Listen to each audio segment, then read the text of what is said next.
On va partir le four. On va partir avec ça. Les couleurs là, qui fait sortir, c'est magnifique. Bonjour à tous, bienvenue à Livraison artistique, l'émission qui consiste à réunir un artiste témiscamien à un organisme communautaire de la région dans le but de créer une œuvre qui aura un impact social. Alors aujourd'hui, je suis en compagnie de Nancy Couturier, qui est propriétaire de la Verrerie de la Montagne à Ville-Marie, et de Édith Vincent, qui est la directrice de la table de concertation des personnes âgées du Témiscamingue. Donc bonjour à vous deux, ça va bien? Bonjour, oui. Bonjour. Pour commencer, j'aimerais juste justement vous présenter et un peu discuter de votre parcours. On peut commencer avec toi, Nancy. Donc, je ne sais pas si tu pourrais peut-être nous expliquer brièvement ton parcours artistique, justement. Qu'est-ce qui t'a amené à créer la Verrerie de la Montagne? Depuis 2008, en fait, que je travaille à temps complet, si on veut, à la création d'objets. Mais au début, j'ai créé mon entreprise qui est la Verrerie de la Montagne en 2009. Je suis beaucoup attirée par jouer avec les couleurs, faire des agencements, puis tout ça. Les formes, souvent où il y a les vitraux ou les pièces de verre, où ce qui sont les plus belles, c'est exposé devant une fenêtre. Donc, je vais faire beaucoup de la lumière aussi dans mon travail, la lumière extérieure. Donc, Édith, tu es la directrice de la table de concertation des personnes âgées du Témiscamingue. J'aimerais ça que tu nous expliques peut-être plus en détail qu'est-ce que la mission de la table de concertation. La table a commencé avec un groupe de citoyens qui ont décidé, des personnes âgées, qui ont décidé qu'il n'y avait pas suffisamment de services à domicile ou autre. Donc, ils ont formé un comité, une rencontre. De cette rencontre-là, il est découlé que dans chaque municipalité, il y a un comité de 3 personnes à 4, tout dépendant de la municipalité. Donc, ces personnes-là ont formé un conseil d'administration et ont commencé, dans les années 80, 85, à demander de l'aide financière pour aider leurs citoyens dans leur municipalité. Ça vient de la base, c'est-à-dire ça vient des aînés. C'est leur demande. Tu sais, je t'expliquais, moi je compare ça à une grosse bâtisse, là, la table, ou une grande table ronde. Les idées viennent de là. Le solage là, de l'entreprise, c'est les aînés. Donc, c'est vraiment les personnes qui décident qu'est-ce qu'ils ont besoin, parce qu'ils savent qu'est-ce qu'ils ont besoin. Et souvent, quand on va connaître le besoin, on va connaître la solution aussi. Il y a eu beaucoup de travail de fait et des équipes extraordinaires. Je trouve ça beau. Vous avez l'air d'une belle équipe, toute créative. Ça fonctionne. Déjà là, tu sais, que vous soyez tissés comme ça, puis que vous mettez tout ça en avant, puis hey, wow, tu sais, oui, je savais que la table de concertation existait, puis plein de trucs, mais jamais que je pensais autant, tu sais, vous savez pas autant actif. Est-ce que t'as plus les personnes qui y en a qui t'appellent ou les gens vont te dire qu'ils sont plus tout seuls, là? Les personnes âgées sont plus tout seules dans leur appartement. Comment ça se passe? Ben là, je te dirais qu'on a pris les devants. On les appelle régulièrement. Pour notre clientèle qui avait de l'aide à domicile, ben on a fait le même principe. C'est qu'on a pris notre liste de clients et on les appelle. Là, on est en train de passer au travers de la liste. On est au-dessus de 100 quelques clients. Là, on les appelle. Est-ce que vous avez besoin? Votre entretien ménager, comment ça va? Y a-t-il quelqu'un qui s'occupe de faire votre épicerie? Comment ça fonctionne? Avez-vous... comment ça va dans votre vie? Là? Vous n'êtes pas trop tout seul? Voulez-vous qu'on vous appelle plus souvent? Le bonheur de parler à quelqu'un. C'est incroyable ce que les travailleuses de milieu nous rapportent. Lorsqu'elles parlent avec un client, un usager, on l'entend, le monsieur, là. Il est content que quelqu'un l'appelle. Il est content de se faire demander comment ça va. Et ça nous remercie à tour de bras. Merci d'avoir appelé. Puis si t'as une chance, tu me rappelleras. Tu sais, vraiment, là, tu vois là, qu'il était temps là, qu'il y ait des nouvelles de quelqu'un. Là. J'avais déjà pensé beaucoup quand c'est arrivé le COVID, tout ça, je m'étais mis à faire des arcs-en-ciel puis tout ça, mais je trouve que tellement que ça va bien avec la table de concertation, c'est-à-dire j'aimerais ça d'en faire plein de petits arcs-en-ciel ou je vais voir tout comment ça va m'habiter. Mais moi, dans mon arc-en-ciel, ce que je vois, premièrement, j'ai toujours travaillé avec des couleurs, puis je trouve que l'arc-en-ciel, ces couleurs, quand tu la mets devant une fenêtre, puis elle tourne, on dirait que ça fait une brillance. Puis moi, je m'imagine, ça le fait pour moi, ça le fait pour mes enfants, ça le fait pour tout le monde. Fait que je me dis, si une personne âgée, elle passe son temps dans sa journée toute seule, à contempler, à réfléchir, à être dans sa tête, puis ça, à un moment donné, elle a des idées un peu moins le fun. Puis là, son regard capte cette belle petite arc-en-ciel-là d'espoir qui tourbillonne. Puis là, que finalement, ça y rappelle des belles choses, puis ça la met... parce qu'à un moment donné, il faut les contrôler, nos pensées. Comme tu disais tantôt, on peut virer fou. Fait que je trouve ce petit ancrage-là de petit arc-en-ciel... Tu sais, quand t'as un arc-en-ciel, c'est parce qu'il mouille à quelque part, hein? C'est vrai. Donc, il y a une zone grise quelque part. Mais par contre, le soleil va faire l'effet que cette zone-là va devenir belle. Parce que t'as l'arc-en-ciel. Fait que les deux se rencontrent et créent quelque chose de super beau. Donc, merci beaucoup Nancy, merci beaucoup Edith pour la belle conversation. Ça a été super enrichissant. J'espère que Nancy, ça t'a aidé à être inspirée pour créer. Je pense que oui, en fait, on a déjà un peu discuté de ce que tu as envie de faire, puis tant mieux, c'est le fun d'avoir déjà des idées en tête pendant la discussion en tant que telle. Donc, je vous dis bonne semaine, puis bonne création à Nancy. Oui, bonne création, Nancy. On va attendre de voir ça, on a bien hâte. Ouais, merci, j'ai hâte de vous revoir.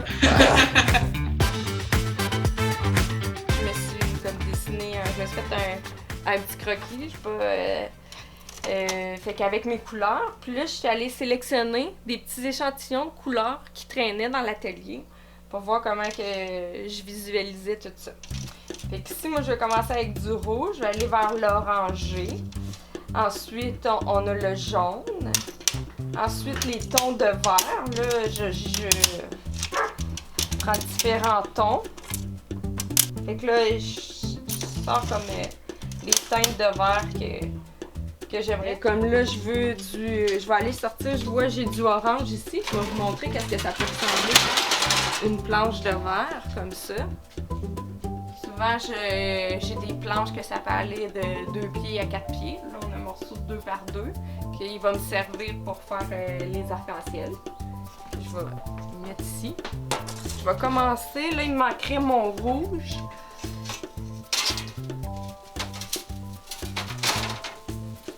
On va partir avec ça. Prochaine étape, après avoir sélectionné notre verre, faut le couper. Ça, c'est mon coupe-verre. Fait qu'il y a une petite lame rotative ici, une petite lame en diamant. Ensuite, on a des pinces que j'utilise. Ça, c'est la pince à gruger et la pince à séparer. Je vais avec ça.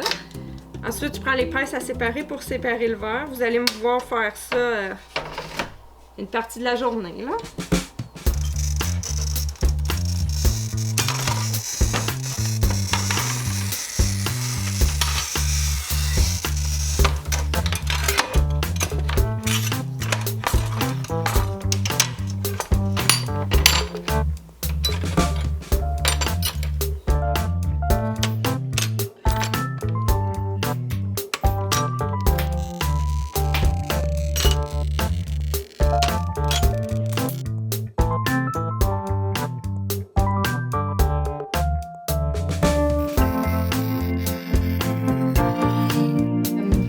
J'ai mis toutes les plaques transparentes sur les arcs-en-ciel. Il m'en reste quelques-unes.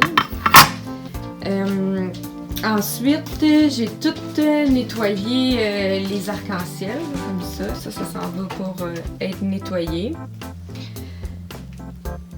J'ai ici aussi placé les arcs-en-ciel qui sont prêts. J'ai commencé avec à les mettre au four.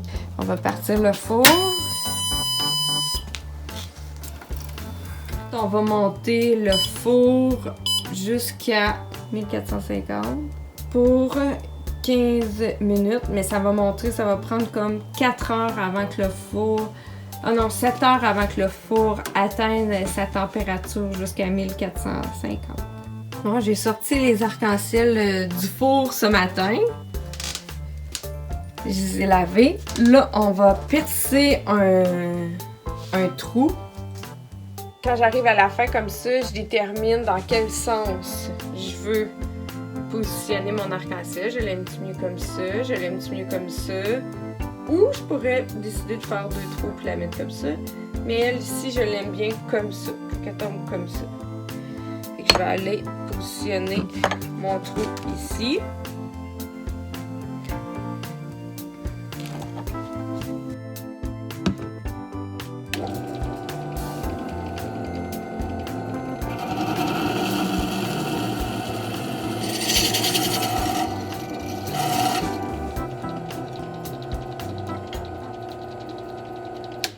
Voilà, un trou. Rebonjour à vous deux. Donc, bonjour Nancy, bonjour Edith, re-bienvenue à Livraison artistique. Donc, sans plus attendre, Nancy, je t'invite à nous présenter l'œuvre que tu as faite durant ces 5 jours-là, puis un peu nous expliquer la direction que tu as décidé de prendre avec ton projet. C'est que je veux présenter des arcs-en-ciel comme ça, des grandes arcs-en-ciel. J'en veux peut-être pas beaucoup des grosses. Ce que je veux le plus, c'est d'essayer qu'ils soient petites, qu'il y en ait de différents formats, puis pour que chaque personne puisse en avoir soit dans leur chambre ou dans leur maison, des personnes, pour que les personnes qui les reçoivent aient une pensée réconfortante. C'est une petite pensée réconfortante, puis je trouve que c'est cette action-là qui me parle beaucoup. C'est ça, pour que qu'il y ait le plus de personnes qui en reçoivent. Que ça fait comme un effet de « Oh, je reçois un cadeau que je peux contempler, que je peux regarder. » Puis c'est ça, là, pour que tout dans leur quotidien, ben ça soit quelque chose qui dit « Bon, ben je suis pas toute seule, on pense à moi. » Puis c'est ça. Ben moi, je pense que ça va être, en tout cas, si je regardais tantôt quand elle l'a présenté, on voyait à travers la lumière. Et on l'installe dans des places stratégiques dans la résidence. On va essayer de l'installer près d'une fenêtre, que les gens voient le reflet de ces couleurs-là, parce que même juste là, comme on le voyait vite fait à travers sa fenêtre chez eux, on voyait les couleurs là, qui peuvent sortir, c'est magnifique. Tu sais, oui, il y a les personnes qui sont en isolement, tout ça, mais tout le travail que vous autres, vous faites aussi avec tout ce que tu m'avais énuméré aussi, tu sais, c'est sûr que je pense à toutes vous autres qui vous dévouez pour tout ça, puis tu sais, ça a changé vos vies en tant qu'organisateur de... Personnel pour les résidences, là, je te dirais que, en tout cas, comme j'expliquais l'autre jour, moi, j'enlève mon chapeau, là, puis, je te dirais que je pense que ça va leur mettre eux autres aussi dans le cœur. Curieusement, moi, je crois que quand tu mets toute ton énergie dans une pièce, ben, je pense que quand les gens la regardent, ils la ressentent, tout ça. Fait que, tu sais, souvent, ben, c'était tout au processus de ma création, ben, toutes ces personnes-là que je connais pas, mais que moi, que je m'imagine, ben, ils font partie de ma création quand, tu sais, j'étais habitée par tout ça. Fait que, tu sais, je suis remplie, toutes mes pensées, vont aller vers la compassion, de tout ça, de penser à tout ça, puis ça me fait... Moi, j'étais beaucoup en action dans cette crise-là. Le début, c'est beaucoup en action. Mais là, c'est comme... Tu sais, des fois, il y a des affaires que tu sais qui existent, mais tu veux pas trop aller parce que ça te touche. Mais là, j'étais vraiment dedans, puis je me suis pas juste comme évadée dans la création, mais j'ai beaucoup pensé à tout ce confinement-là. En tout cas, je trouve ça super beau. Bien, bien contente. J'ai hâte d'amener ça aux résidents, aux employés. Ben, je voudrais prendre le temps de vous remercier, vous deux. Merci Nancy, merci Edith d'avoir embarqué dans le projet. Je suis super contente d'avoir vécu cette expérience-là avec vous. J'espère que vous avez apprécié votre expérience aussi. Et... Ça a bien été. Oui.